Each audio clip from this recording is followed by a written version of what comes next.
prendre de la hauteur pour vivre le bonheur et faire évoluer sa perception pour ne plus subir. Bien le bonjour, belle étincelle. Bienvenue dans Miroir de Femme, le podcast épanouissant pour les femmes, les mères en quête d'évolution et de spiritualité. Je m'appelle Bénédicte.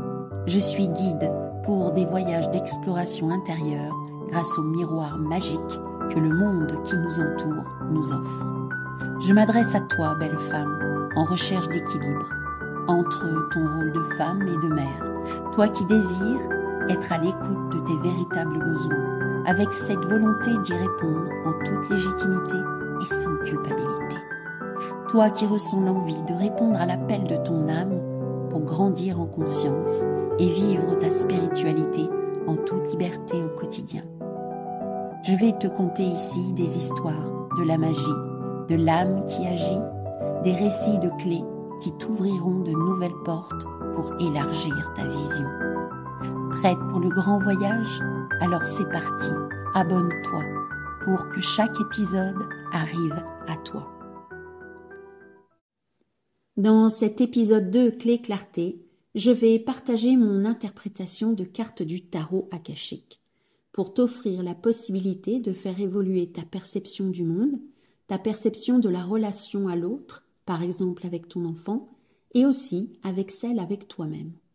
Mais avant de te raconter l'histoire de ces cartes qui sont sorties aujourd'hui pour te parler du bonheur, voici une petite explication sur les mémoires akashiques. Peut-être que tu ne connais pas.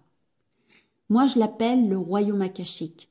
J'aime le percevoir comme un espace merveilleux d'amour, là pour me soutenir et m'aider à avancer dans une vie remplie de bienfaits. On peut l'appeler aussi bibliothèque akashique. C'est un espace énergétique et vibratoire, un réceptacle d'informations qui sont là du passé le plus lointain, du présent et aussi de tous les futurs potentiels. Sont enregistrées toutes les possibilités non vécues, les rêves non accomplis aussi. Chaque âme a son dossier avec toutes ses expériences vécues sur les différentes lignes de temps. Sont enregistrées nos pensées, nos croyances, nos paroles, nos interactions. Ce réservoir est infini. C'est de l'information à l'état vibratoire et il est en perpétuelle expansion.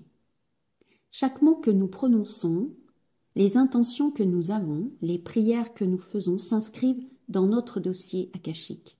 Il oriente notre vie future. Ce sont des graines semées, d'où l'importance de notre langage interne et externe, ainsi que de nos intentions. Alors en ce qui me concerne, c'est en 2019 que le champ akashique s'est ouvert à moi.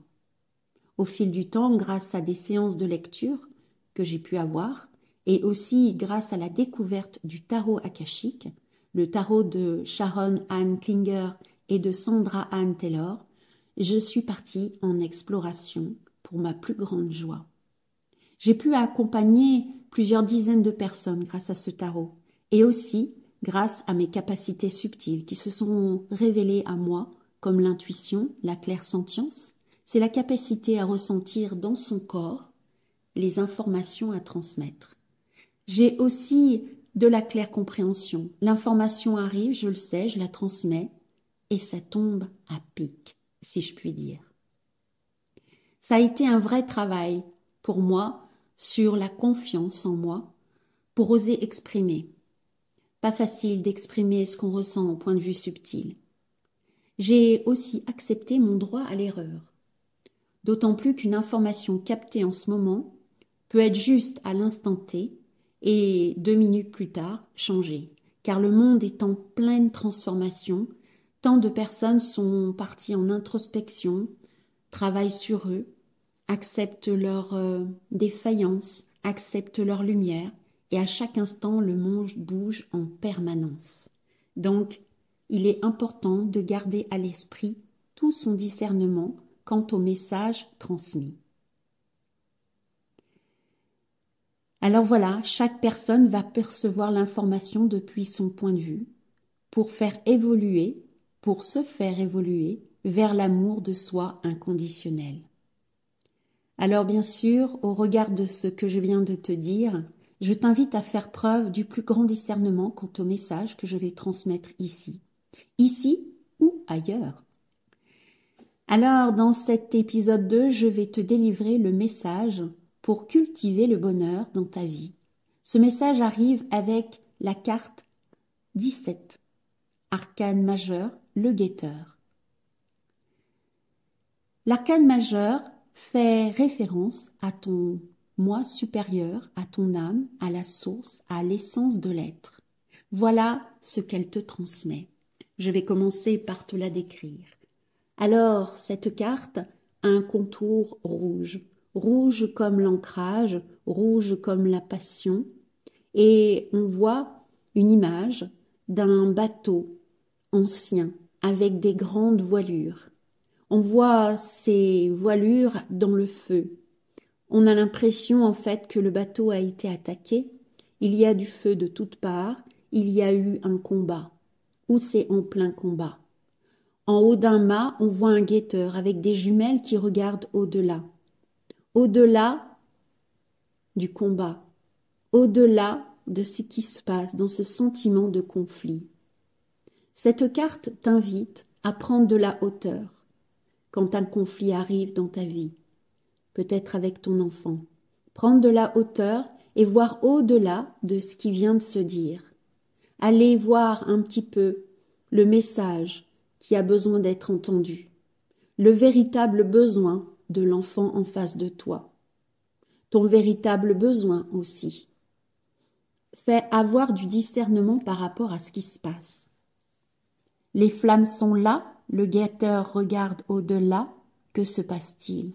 Si toi tu prends de la hauteur par rapport à une situation, comment vas-tu l'apercevoir?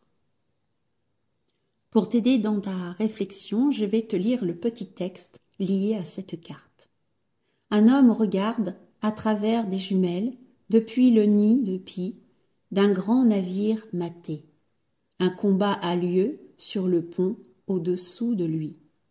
Une carte vous suggère de rester à l'affût. Il y a une situation difficile, peut-être même une sorte de combat autour de vous. Vous pourriez subir une chute, une perte soudaine de votre position. Mais si vous êtes vigilant, il vous est possible de concevoir un plan de sauvegarde qui vous aidera à traverser plus facilement cette période difficile. Cette phase peut être temporaire, mais il est important de conserver votre équilibre. Votre force vous portera vers les meilleurs temps à venir. On comprend bien que cette carte nous invite à éviter de partir dans la réactivité, prendre de la hauteur. Peut-être, si le conflit est là, se retirer, prendre un temps de respiration pour voir les choses d'une manière différente. Peut-être essayer de comprendre la position de l'autre. Qu'est-ce qu'il a à dire? Qu'est-ce qu'elle a à dire? Voir les choses avec du recul. D'autre part, la carte en dos de deck, le 5 de parchemin, la diversité, qui est arrivée en position inversée, apporte un complément d'information. Dans cette carte, on voit une femme sur un balcon avec plusieurs parchemins. Le parchemin, c'est l'enseignement, c'est une arcane mineure. Donc, qu'est-ce que dans la réalité, dans notre réalité, dans le concret, quelles sont les choses que j'ai apprises du passé qui peuvent m'aider? La diversité, c'est la façon de voir les choses d'une manière différente.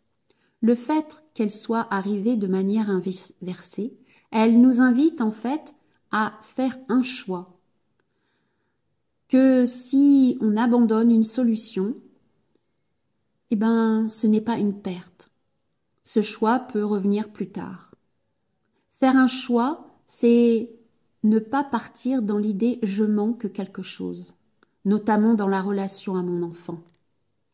Rien n'est manqué, tout ce qui a besoin de se vivre est parfait.